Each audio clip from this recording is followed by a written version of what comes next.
Why Warren Buffett's profits have dropped in the last years?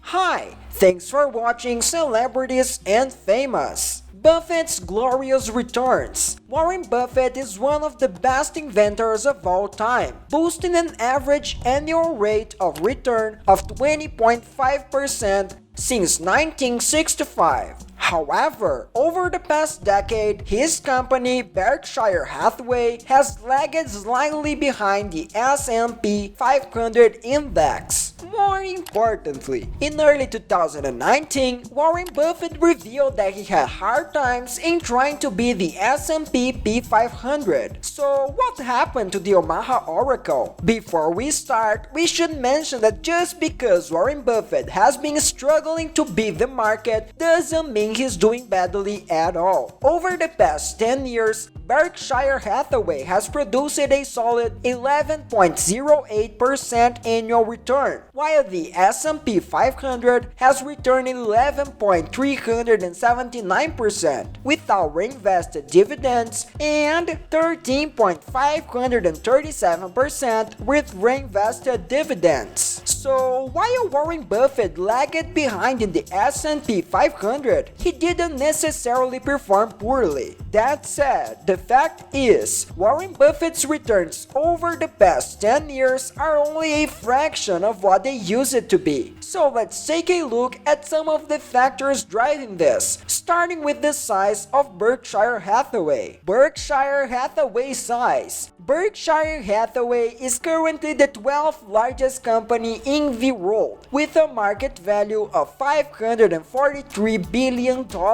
Generally, the company's executives and shareholders are ecstatic with the company's growth year after year. But in the case of Berkshire Hathaway, this has become a major problem. See, Warren Buffett has more money than he can actually invest. In May 2020, Warren Buffett was sitting on $137 billion in cash. And the problem is, Warren Buffett is a worthy investor, which means that he likes to buy companies with solid finances and a lot of growth left over. However, value companies are not that common and generally have market values of at least in the billions of dollars or tens of billions. For an average citizen, that wouldn't be a problem, but when you have $137 billion to spend, I think it's clear how quickly it can turn into a big hurdle. Warren Buffett revealed that at this time, there are only a few hundred American companies that are big enough for him to make a reasonable investment, many of which he already owns. Something that made value investing even more difficult for Warren Buffett was market sentiment over the past year. As we all know, the pandemic caused a massive sale on the stock market in the spring of 2020. However, Warren Buffett didn't buy into the break, as he did throughout 2008 and 2009. In fact, he sold all of his airline shares near the bottom of the crash. From a rational perspective, this makes sense, as the aviation industry will likely take years to fully recover. Most airlines will likely end up burning billions of dollars, and many will likely not survive the pandemic.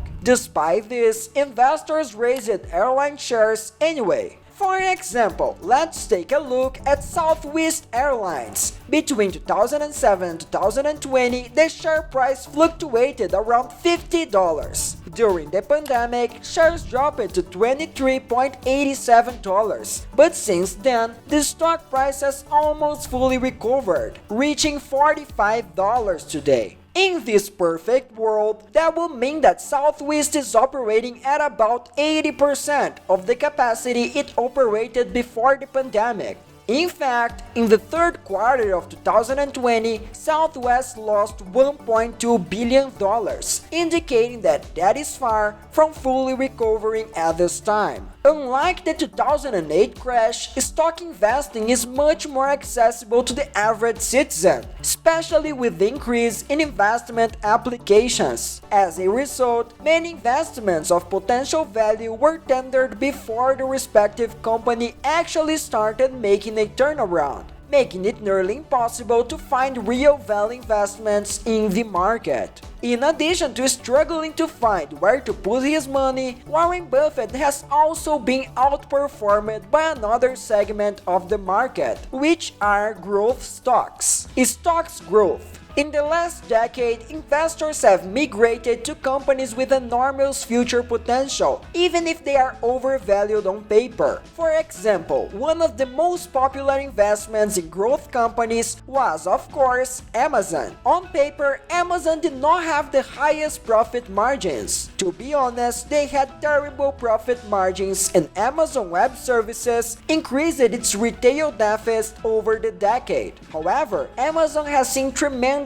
growth in terms of revenue, market dominance, and Prime members. As a result, investors chose to rate Amazon based on its future profitability as opposed to its current profitability. Another popular example of a growing company is undoubtedly Tesla and its promising prospects in terms of the electric and autonomous vehicle markets. In any case, much of the growth in the S&P 500 lately was due to these growth stocks, while value stocks underperformed the market as a whole. Moving on, Warren Buffett also made some bad investments. As we discussed earlier, Warren Buffett limited investment opportunities in the market, so he changed part of his focus to increase current investments. In 2015, Berkshire Hathaway and 3G Capital decided it would be a good idea to merge Kraft and Heinz, both of which were monstrous food companies. So, combining them would only make them stronger, right? Well, while this works in theory, it doesn't work so well in practice. Soon after the merger was completed, the two companies decided that they should help the other company using its strengths. Heinz had a global reach, while Kraft was primarily focused on North America, so the two decided to expand Kraft's popular sub-brands into international markets. Meanwhile, they also spent significant time trying to get resources to lower prices and reach more people. However, the focus on international expansion and cost reduction caused the mega company to lose sight of the main market trends, such as the trend towards healthier foods. This loss of focus, along with some poor management decisions, has caused Kraft Heinz shares to drop to $30, which is just a third of where the shares were just a few years ago. Clearly, even the best inventors have their fair share of losses, despite decades of experience. And that brings me to Berkshire Hathaway's next big deficit, which is long history of investing. Increasing diversity. Warren Buffett has led Berkshire Hathaway since 1965, and over the many decades, its diversity has grown slowly but steadily. Diversity is great when you're looking to build a secure investment portfolio, but at the same time, diversity greatly hinders the investment portfolio's growth rate. Risk and reward are directly linked when it comes to investments. As a result, it is not surprising that the reward has slowly diminished